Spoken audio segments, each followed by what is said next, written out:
The understanding after discussions with customer service personnel is that many times it's a case-by-case assessment of the need. So there is a welcome attitude for standardization, making the process clear so that the end users understand the parameters and not putting it on customer service to make a judgment call.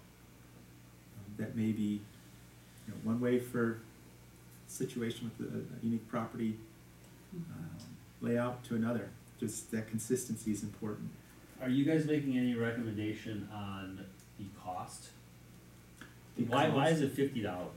That seems quite excessive, actually. Thank you. There I pay is- it every month. I mean, for the off street right here, yeah.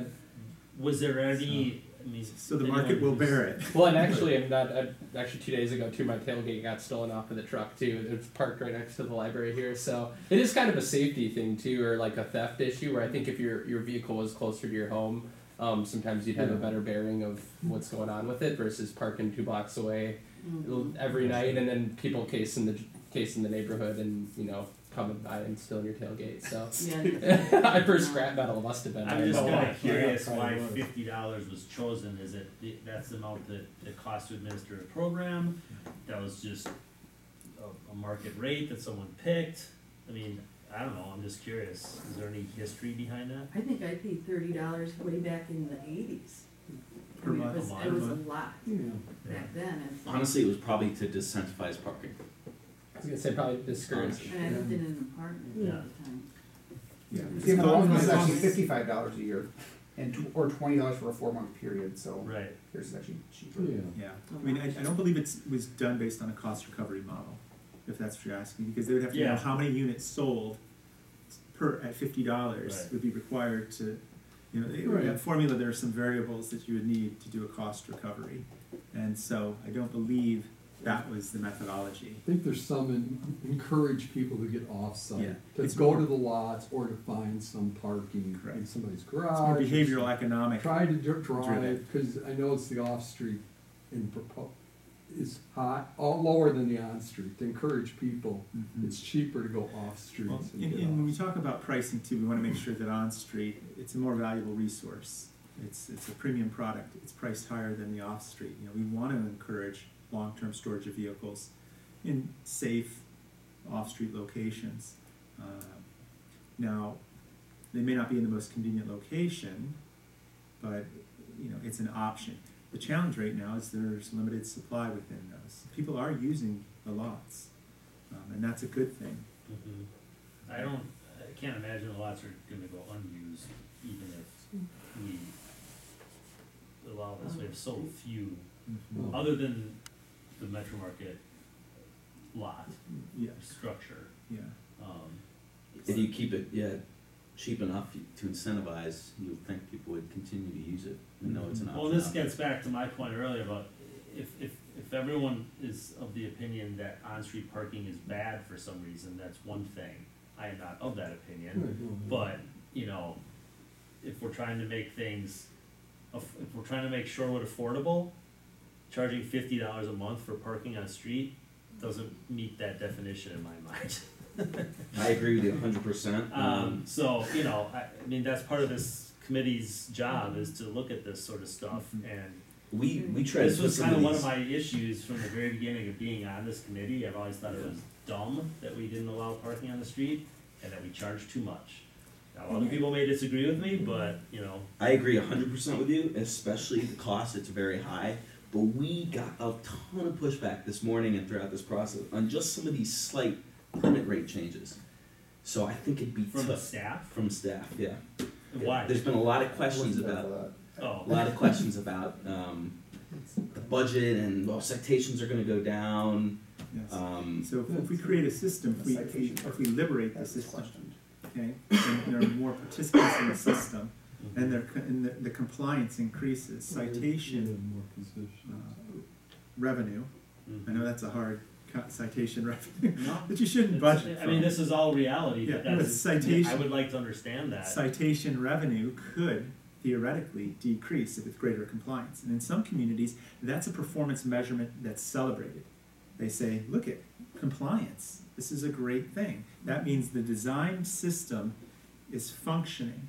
We're getting people to park where we want them to park, and they're doing it legally, safely. When they're That would be what we would want. correct, but Not, the let's consequence let's of that. not get our revenue to drop. But the Yeah, consequence it of seems that silly. is potentially a revenue drop in that line item. And here, this is what we're looking at as well. And there are a lot of variables, and Bart, I'm not sure if you were in on this discussion, but there are a lot of variables to determine what's the incremental gain in permit revenue by opening up the system. How many people will choose to participate in the system? How many people will migrate, and get on the wait list or get into a surface lot because they say, you know what, on street, it's too expensive, I'm gonna go for the lower priced option. I don't need my car as proximate to my house as I thought. You know, that incremental shift in units sold could impact revenue down. But then you have a couple units sold up. And then we're also talking about the temporary permit program. There are 20 permits available to the residents at this point in time, per license plate at this time. And we were looking at a couple different options, some best practices in communities. Some change it, it's a little bit different, where they have, instead of 20 that can be consumed all, you know, sequentially or over the course of a year, to 3 per month. So you have 36 options, but it's spread out. And that's to encourage people who want Right. long-term parking to get a permit versus, you know, use 36 in a row and have a month free of parking plus. But and there's different ways to skin the cat on that. There's a cost with that permit program, that a processing fee that isn't passed on directly to the end user. It isn't free. It's somebody's paying for it. 60,000, I think. It's Yeah. being paid There's a for. lot For the that overnight. we absorb. We used to charge $2, and then it was $2 like, last it's year. free or Yeah. whatever. Correct. It was 40 Yeah. or 60,000. It just, there's a But couple is buck it the fee. same system that's managing the permits and the Yes. daily requests? Yeah. It's all Yeah, yeah, so it's all- it's yeah. license Yeah. plate readers and so on. And that's what I was gonna ask the enforcement, like if we were to add off-street or on-street parking overnight, how do they enforce that? Is it all just license plate based, or is it LPR, like a yeah. sticker or a You know, chip? it'd be through license plate, the same that they're using right now for the daytime, the districts. It's a camera system Sure. on the truck. On the trucks, it'd be, yeah. Is it effective, I guess, is my Well, question. the accuracy rate, it's interesting. I mean, it's fairly high. It's over 80%. In areas where there is snow and there's debris on license plates, it starts to get a little bit shaky. But the level of accuracy is considered high for the industry, for the technology that's used. And looking at the budget, and the technology has a 10-year useful life, and they purchased that, I want to say, 2017? Does that sound 3 or about 4 right? years ago. Yeah. We're probably on the So they're about 4th. midway through getting that, and there's new technology that's coming out. Does it fail positive or negative? So it would read it as a maybe a non-compliance. Right. No, And does it issue a ticket and cause the person to go through all the rigmarole? the person then would like, get out of the removed? car, and then if they see the license plate, they go through and check it. It becomes the manual. Oh, You okay, know, so they, it's they- not. they go to manual mode. It isn't automated like tickets spit out. Okay, that's what I was wondering. Like, Just throw it out the window on the windshield. And the discussion this morning too is we're not increasing like, you know, street lanes or whatever, it's just, so the car's already driving up and down that street, so whether it reads 8 license plate or reads 20 license plate, it's still the same amount of distance that they're driving. Well, that's kind of where my mind is going. We're already doing all this. The expense is there. The system's in place. Unless what we're gonna do is gonna somehow increase costs, this seems like we're largely, although, I mean, I understand, ticket revenue might go down, but Permit revenue. permit way up. revenue is gonna go up. And at the end of the day, I would think, as a community, if we had everyone abiding by the law all day, every day, that's a good thing.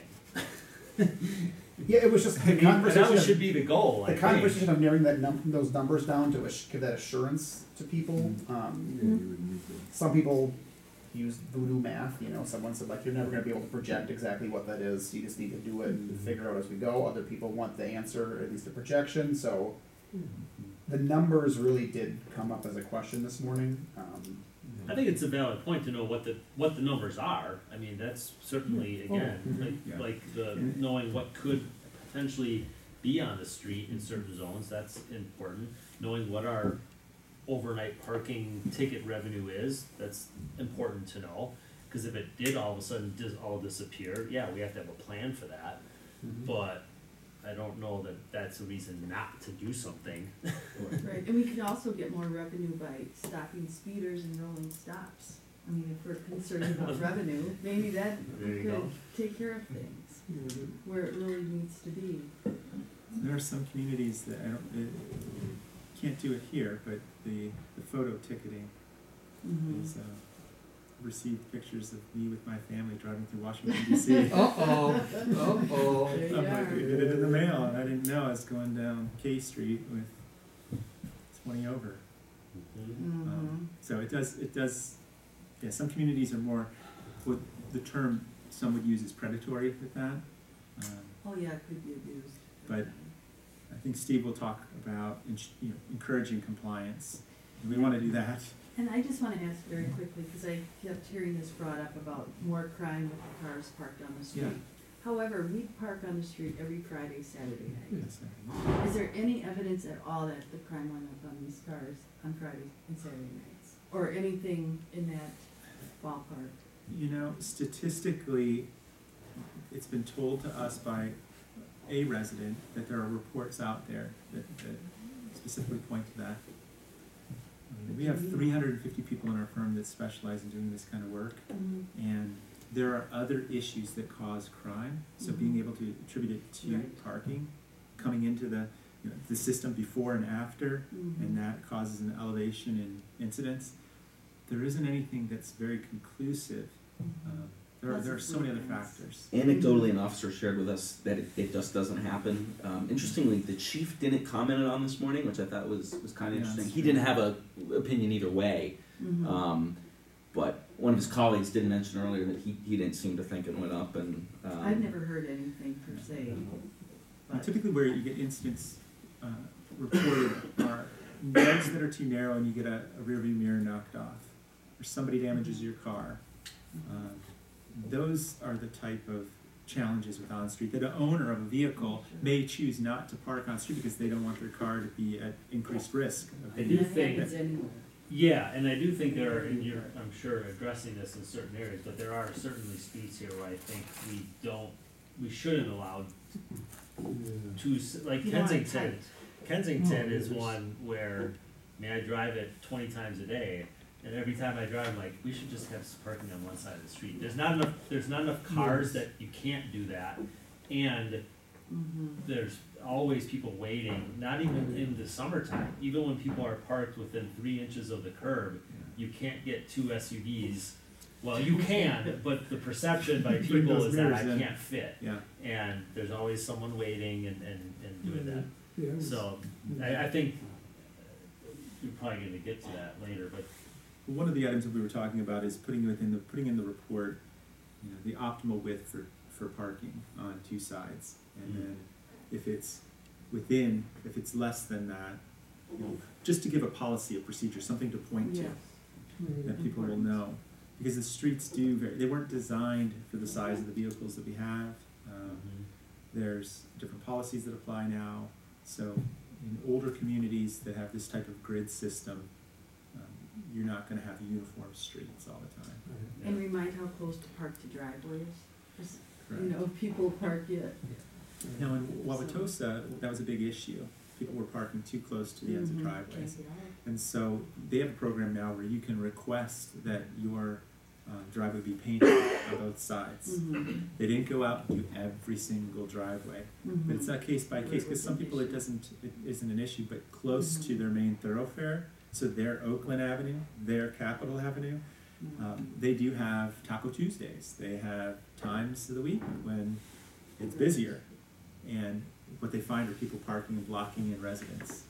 And so those folks are requesting, they created a program That's for them to, an offer. The suggestion on the December to March eliminating that program. Yes. I'm just Yeah. thinking like Shifting out it. here, you know, even if you, it's a narrow, these streets are narrow in winter, and even when it's clear and there's no parking, it's tricky to get through some of these Mhm. streets.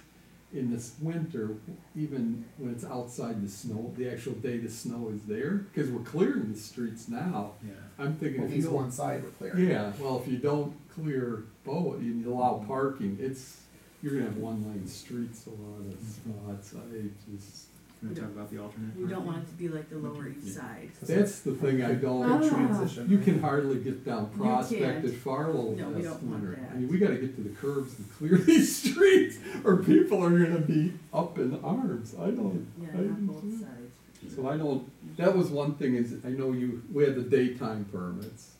And then if we allow on-street nighttime, are people gonna be just sitting on the street? I mean, do they have to move their car at some point? Or like getting We to would the, keep the alternate side parking in place, and the discussion this morning was all year round, all day long. So in conjunction with winter parking, so there's no long-term vehicle storage, okay, there's no, issues with street cleaning or plowing. We okay. keep that alternate side in effect. So And that, there'd also be no need for someone to determine whether or not it was 3 inches or 2 inches of snow or 4 inches of snow. They would just know that you have to go alternate. Because there was some discussion of, when it's, certain inches, then it's alternate. DPW was saying communication wise, that's impossible for people to understand. So in terms of ease of use, their preference this morning was to alternate year round. But the number on the calendar, even odd, like the 31st is odd and the 1st is